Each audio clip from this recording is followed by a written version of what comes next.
보내 상한 나의 맘 보시네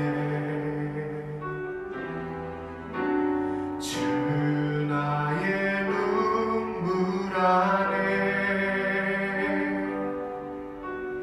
홀로 울던 맘 아시네 세상 소망 다 사라져가도 주의 사랑은 끝이 없으니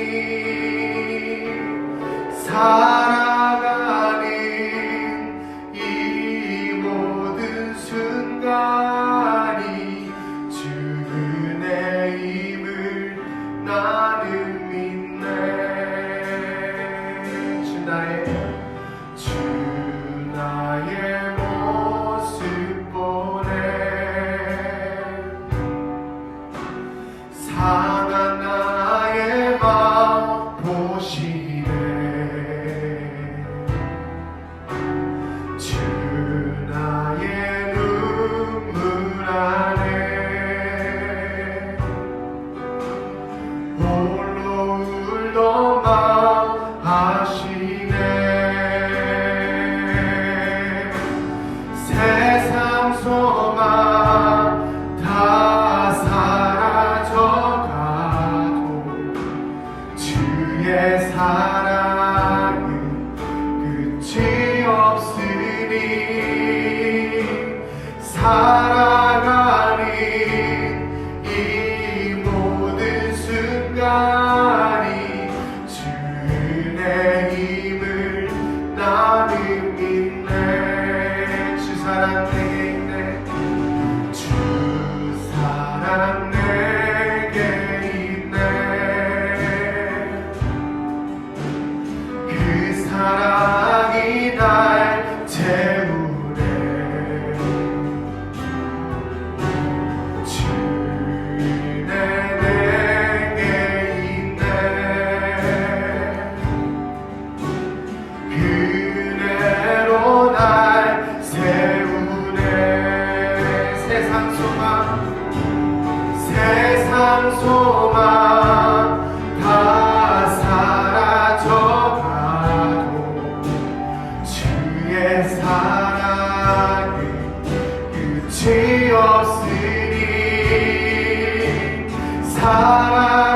살아가는 이 모든 순간이 주 은혜임을 나는 믿네 세상 소망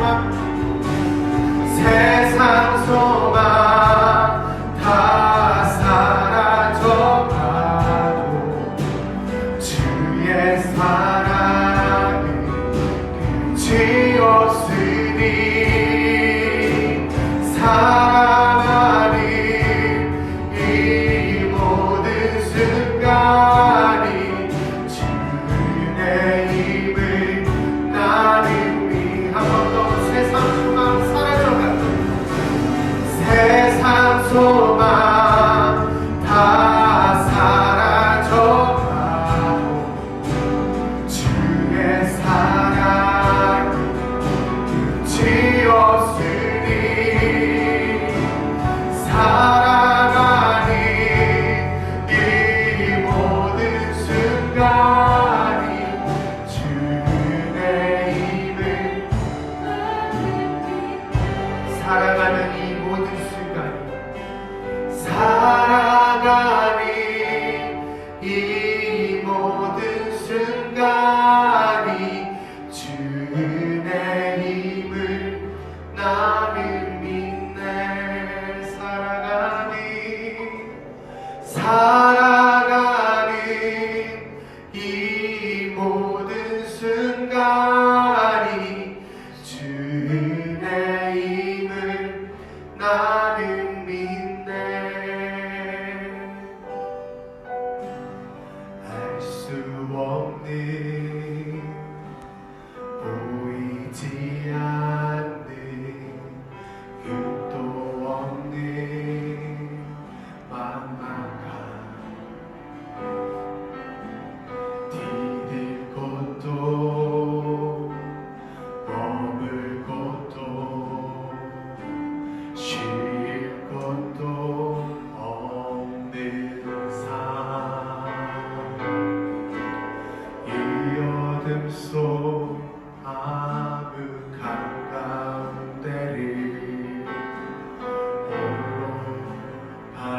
보시는 분 아무도 없는 이곳으로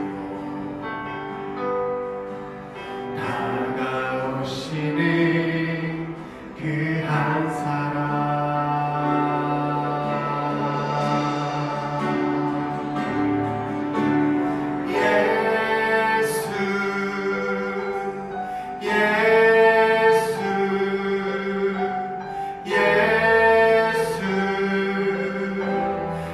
살리시는 분 예수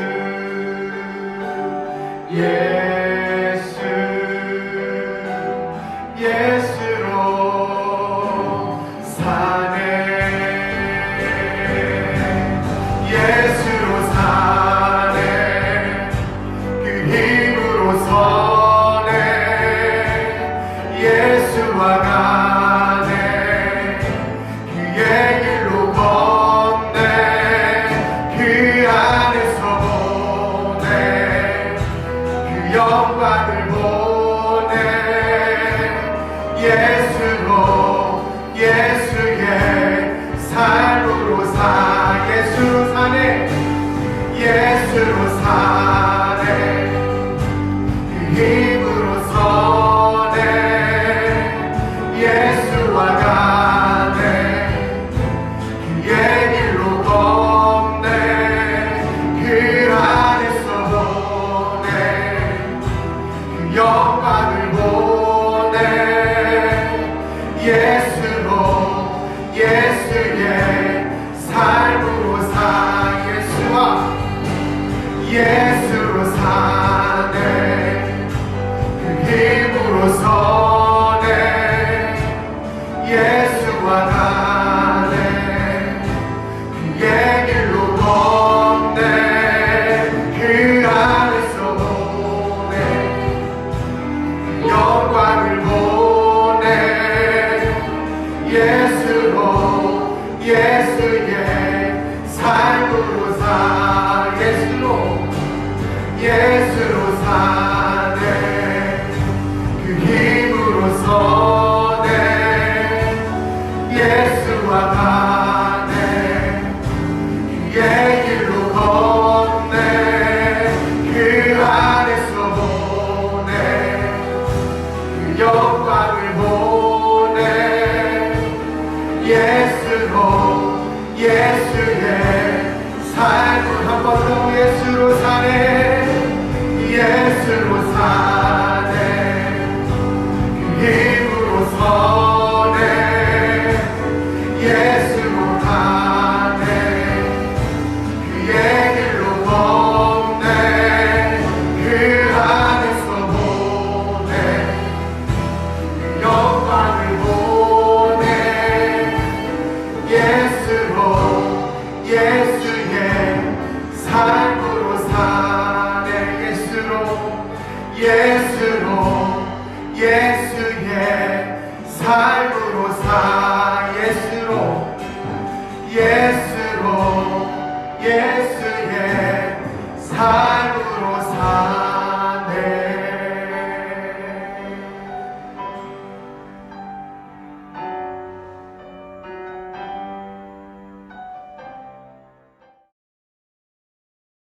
오늘 함께 은혜 나누실 말씀은 로마서 2장 21절에서 24절까지의 말씀입니다.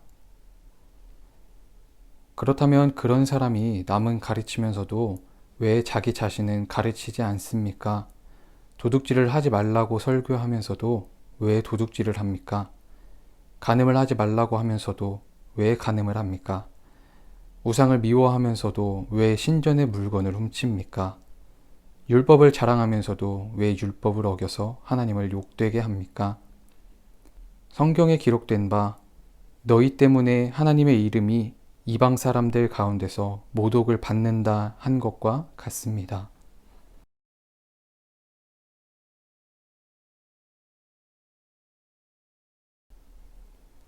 전도사님이 얼마 전 한 약국을 들리게 되었는데요. 약국을 들어서자마자 약사님이 듣고 계시던 설교 소리가 들려오더라고요. 생전 처음 보는 약사님이었는데도 설교를 듣고 계신 것으로 보아 기독교인이신 것 같고, 그러다 보니까 왠지 모르게 그냥 반가운 느낌이 들더라고요. 그래서 인사도 웃으면서 하게 되고요.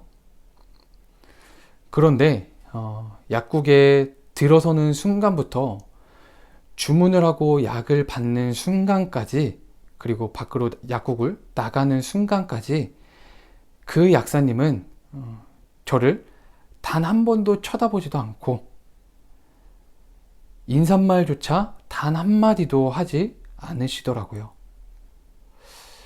조금 너무 어이가 없는 거예요.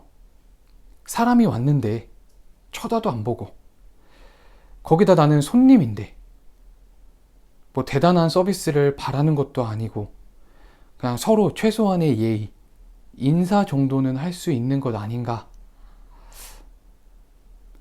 들어갔을 때 반가움을 느끼게 해주었던 설교 소리가 정말 창피하게 느껴지더라고요. 다른 믿지 않는 사람들은 그 약국에 들어서면 그 설교 소리를 당연히 듣게 될 거고, 이 약사님이 크리스천이라는 것을 당연히 알게 될 거고, 그런데 인사 한마디 건네지 못하는 정말 인격적이지 못한 그런 사람이라는 것을 알았을 때 크리스천인 그 약사님을 향해 어떤 생각을 하게 될까요? 개신교회가 코로나 시국 가운데 정말 많은 욕을 먹고 있는데, 욕을 먹는 이유들이 뭘까요? 정부에서 공식적으로 발표한 그 통계에 의하면 개신교회를 통해 코로나 확산이 일어난 것은 전체 코로나 확산 중에 10% 내외 정도라고 이렇게 한 것 같아요. 죄송해요. 정확한 수치는 기억이 나지 않네요. 아무튼 코로나 확산에 있어서 개신교회가 책임 있는 부분이, 뉴스에서는 매일 이제 뭐 교회발 집단 확산이라고 하면서 코로나 확산의 큰 비중이 교회인 것처럼 느껴지는 그러한 사실과는 또 사뭇 다른 통계치이죠. 그런데 왜 그렇게 개신교회가 코로나 시국에 더욱 욕을 먹게 된 걸까요? 전수아님이 생각하기에는 그래요. 신앙을 앞세워서 비인격적인 모습을 보였기 때문이라고 생각되어져요.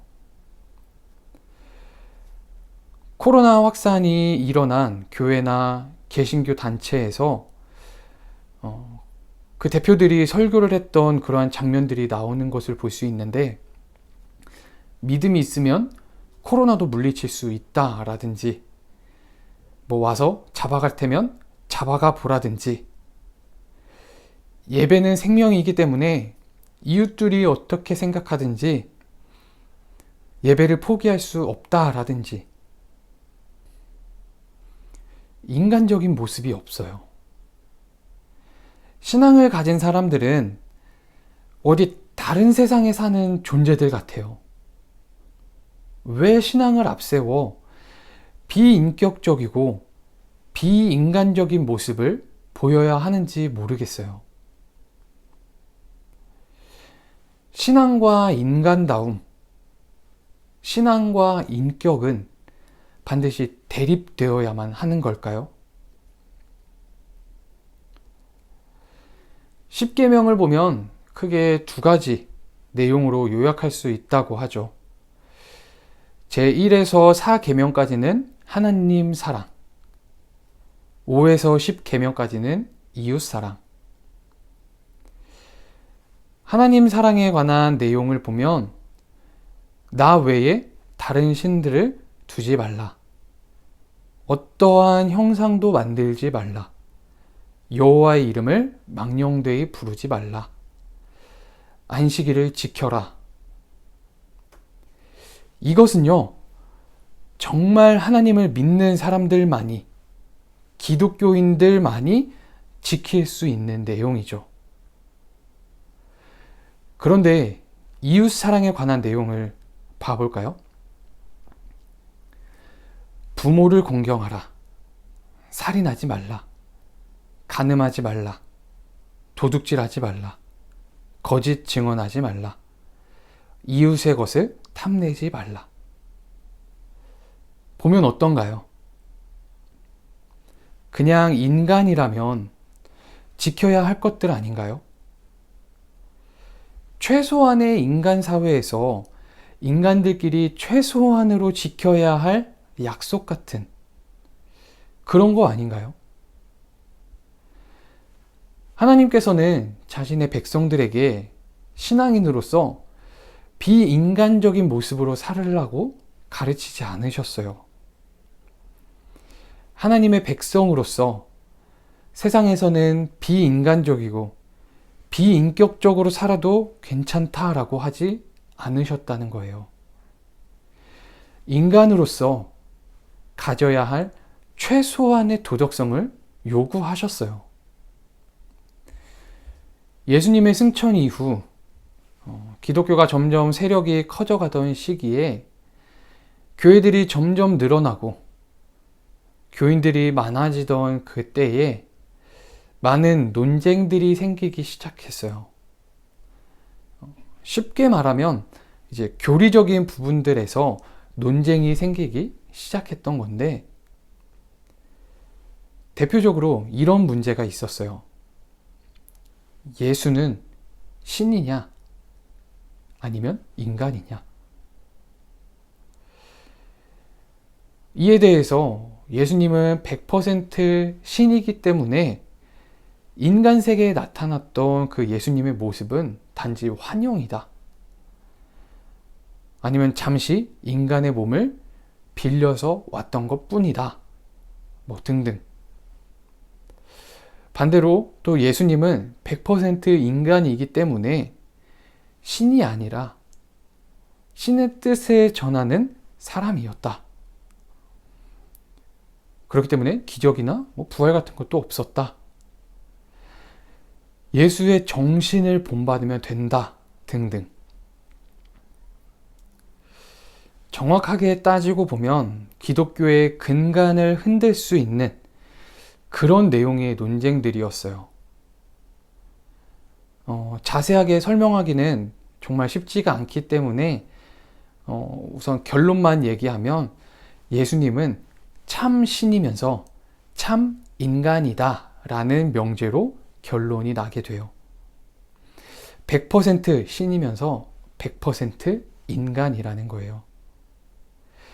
얘기했듯이 이 문제를 깊게 이해하기 위해서는 정말 큰 어려움들이 있기 때문에 더 이상 이것에 대해서는 들어가지 않고 이와 관련된 내용에서 조금 생각을 해보려고 해요.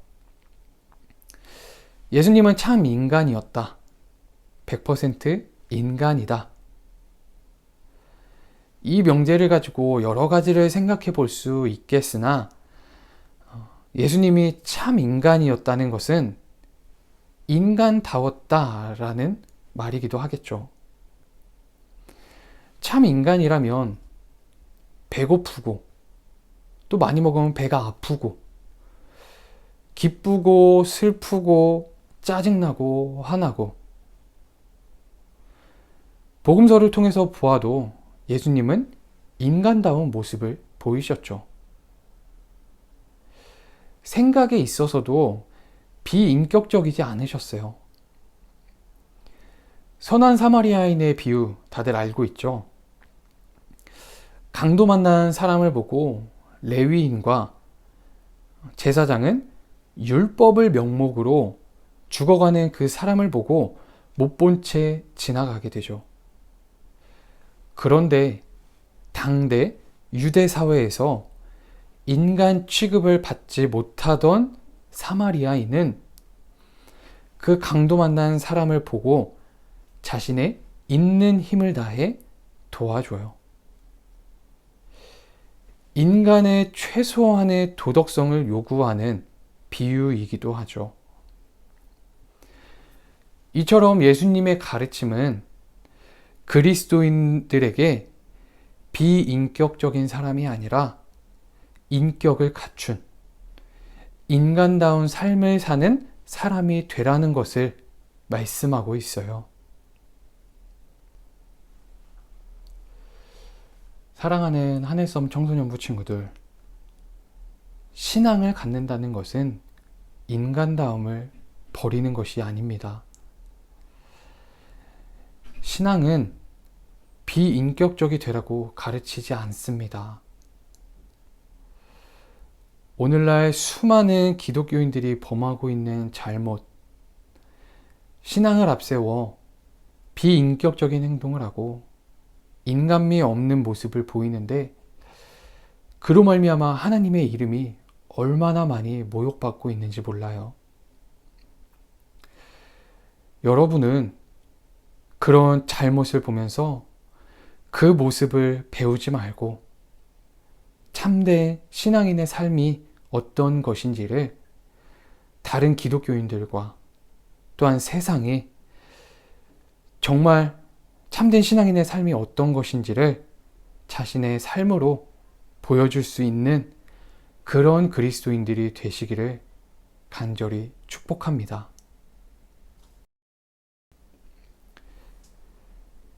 하나님의 은혜와 사랑에 진심으로 감사를 드립니다.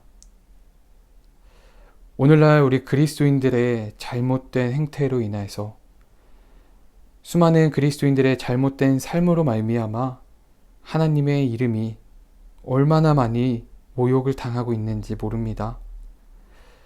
주님, 그러한 상황 가운데서 우리 청소년부 친구들을 통하여서 주님의 이름이 다시 영광 높여지고 우리 청소년부 친구들의 삶을 통해서 그리스도인들의 모습을 보면서 정말 하나님의 이름이 드높여질 수 있는, 하나님의 영광이 돌려질 수 있는 그러한 삶을 살아낼 수 있는 우리 청소년부 친구들 될 수 있도록 붙드시고 인도하여 주시옵소서. 감사드리며 사랑하는 예수님의 이름으로 기도드립니다. 아멘.